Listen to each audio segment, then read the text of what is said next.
aga see ongi selle professionaalseks koomikuks olemise juures see raske osa, et kuidas sa nagu jääd ise sellele naljale kindlaks ja esitadki seda niimoodi, et see on sulle siiamaani endale ka naljakas, et see on väga raske osa ja see on üks kõige raskemaid osa, mille peale inimene, tavaline publiku liige ei oska isegi mõelda, ma arvan. Ja seal on väga palju asju, mille puhul on, kuidas ma ütlen, et seal selliste asjade puhul, kui ma oleksin täna kellegi treener, nii-öelda nõustaja treener, mis nõu koomikutel anda, eks ju, siis üks väga hea formaat, mis töötab, on see, et kunagi ammu ma tegin üks telesaadet, mille nimi oli Tõehetk. Ja võt seal saates oli üks erakordselt kihvt ülesehituslik nagu nüanss, mis nagu sobib perfektselt stand-upi sellesse maailma. Nii. Või stand-up koomikule. Ja see tähendas seda, et selles mängus, ma ei tea, kas sa sellest oled midagi kuulda? Ma olen kuulnud, aga ma ei mäleta. Ühesõnaga, selle mängus oli 15 küsimust ja ühesõnaga inimesele esitati selliseid üsnagi nõmedaid ja valusaid ja otsekoheseid ja selliseid isikliku elu ja ma ei tea, mis iganes. Ühesõnaga, sellised magedad küsimused, mida keegi ei taha vastata. Aga need küsimused küsiti nii-öelda siis nagu valedetektori teemaga ja kui ta ütles, et see on õige või vale, ühesõnaga see valedetektor siis reageeris või mitte, et ta siis kas saab nii-öelda selle sammu võrra edasi ja saab raha või saab edasi või ei saa raha, eks ole, mingi see teema. Ja seal on nagu selles mõttes, selles mängus oli üks udujõhker nagu nüanss, mis selle mängu tegi nagu ägedaks. Ja seal on see, ma toon lihtsalt ühe näite.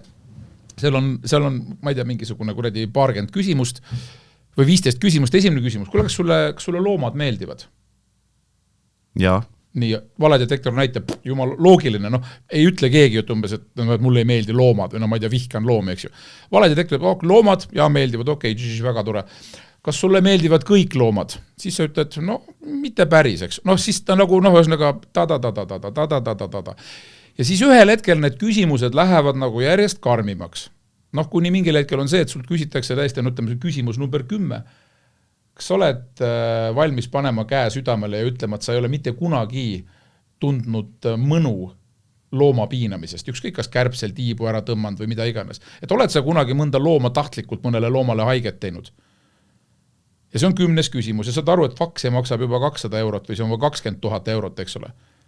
Ja sa ütled, et okei, et kui ma ütlen, et ei, aga sa tegelikult kindlalt oled, ma ei tea, kas või löönud, sa oled midagi raudselt teinud. Ja ma ei küsi sult täpsustuseks, mida sa tegid. Ma lihtsalt küsin, kas sa oled tundnud vahest mõnu, kui sa oled mingile loomale nagu, ma ei tea, mis iganes haiget teinud. Ja sa vastad selle laused, sest sa mõtled mingile sääsele, kellele sa umbes said nagu tead näpud taha või midagi sellist. Ja siis sa ütled, jah, ma olen küll tegelikult looma piinanud, eks ju. Ja nüüd tuleb kätte selle saate eetrisse mineku hetk. Mis tähendab seda, et see inimene on vastanud nendele 15 küsimusele selles järjekorras ja valedetektor on näidanud kõik need asjad ära. Nüüd sa tuled saates, istud minu vastu maha, ma ütlen nii. Tervist, Hendrik. Alustame saadet, ma küsin sult esimesena küsimus, kas sa oled mõnda looma piinanud ja sellest naudingut tundnud? Ja sa ei taha selles saates, selles episoodis öelda, et muidugi olen ilgelt lahe on, eks ju, sest sa ei taha endast teha esimese vastuse jooksul kohe värdjat, kes kelle peale publik hakkab, ma ei tea, saabastega loopima, eks ole. Ja sa ütled, et sa tead, mida sa vastasid valedetektori all. A stuudios sa tahad olla hoopis teine inimene. Ja sa valetad juba esimesele küsimusele vastuseks. Saad aru? Ja siis on see, põmm, aga valedetektor ütles sellel hetkel, et sa oled piinanud. Ja sul, saad aru? Otsaka, need inimesed teadsid siis, et nad valetavad tegelikult. Ei, inimesed teadsid, millal nad räägivad tõtt või millal nad valetavad. Aga nad rääkisid kogu aeg tõtt, sest nad said aru, et kui ma tõtt räägin, siis ma saan edasi. Aga trik seisnes selles, et nende küsimuste järjekord muudeti ära. Ja siin pandi nendele samadele küsimustele teist korda veel vastama, aga teises järjekorras. Mis tähendas seda, et sult see ebamugav ja jälk küsimus, millele sa siis olid, kui sa olid rääkinud juba ära, et jah, ma olen andnud kellegile vasta hambaid ja ma olen naist petnud ja loomi piinanud ja kuradi täis peaaegu poest varastanud ja sa oled peaaegu kohe seal, et sul 1 miljon juba tuleb, eks ole. Aga ma alustan seda küsimuste vooru sellega, et ma küsin sult kõige sitema küsimuse kohe alguses ära. Kui ma tahan sulle nii teha, et sa seda raha ei võidaks, seepärast, et sa valetad sellel hetkel raudselt, kuna sa tahad inimestele meeldida.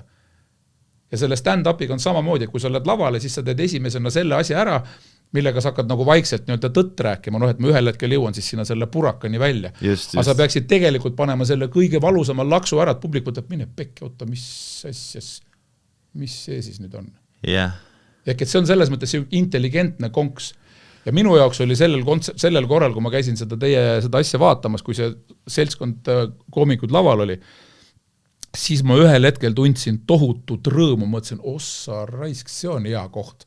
ja üks nali mulle tõsiselt seal väga meeldis. Päriselt kohe, ma olen seda pärast hiljem edasi rääkinud, ma käisin stand-upi vaatamas ja võt mingil vennal tuli siuke asi. Kelle nali see oli? See oli see kutt, kes esimesena tegi, see Weinbergs, jah. Okay. Sellel Weinbergsil tuli siuke mats ja mulle meeldis veel see ka, et ma tahtsin vaadata, kas keegi saalis saab aru. Ja ega saal oli täitsa vait. Aga minu jaoks oli see selle õhtu parim nali üldse. Yeah. That's it, eks ju. Ja see oli see koht, kus ta ilmselgelt nagu läks mingisuguse täiesti enda jaoks nagu kõige ebamugavama või sellise kõige magedama teemaga peale. Nii-öelda võttis küsimuse lõpust ja tõstis ette ja tegi selle kohe ära, pekki kah. Yeah. Et ju see nagu nii kedagi naerma ja minu jaoks oli see kõige kistim asi. No ja tegelikult on siuke kuldreegel ka koomikutel, et alustama kõige tugevama naljaga ja lõpetama teise kõige tugevama naljaga. Et see on nagu, aga see on nii ja naa, sest et nagu kui sa teed sooja ja sa oled alguses, siis jällegi see läheb väga paljudel inimestel üle pea, sest et nad ei ole sinuga samal lainel, kõigepealt ma pean sinuga sõbraks saama, ma pean publiku liikme usaldama panema ennast mingis mõttes, ta peab minuga tulema sõidule kaasa ja siis ma teen mingi hetk selle vasakpöörde, kus ta nüüd saab selle laksu vastu nägu ja mis peaks naljakas olema nii öelda. Et seal on hästi palju neid nüansse, ja see on nii, sellepärast mulle stand-up meeldibki, et iga päev, kui ma lähen sinna open mic'ile või mul on esinemine, minule tekitab see seda põnevust, see on see adrenaliin, see on see mingisugune asi, mis mul on, et ma ei tea, mis siit tuleb. See sama nali, mida ma teen täna teistmoodi. Või vahest ongi see, et kui ma harjutan mingeid, mul on see 5-minutiline kava, mida ma tegin eile open mic'il, siis täna ma teen seda teises järjekorras, meelega, lihtsalt ma tahan näha, vahest ma panen selle kõige tugevama ette, ma ise piinan ennast, et ma panen selle kõige tugevama ette ja nüüd ma pean neid norkasi nalju proovima naljakamaks saada lava peale, et seal on nii palju neid nüansse, mis mulle meeldib ja mulle meeldib selle osa juures see, et sa pead ise enda treener olema ja ise ennast pushima, kas sa julged seda teha, kas sa julged seda selles nurgast, et seal on kõik see osa.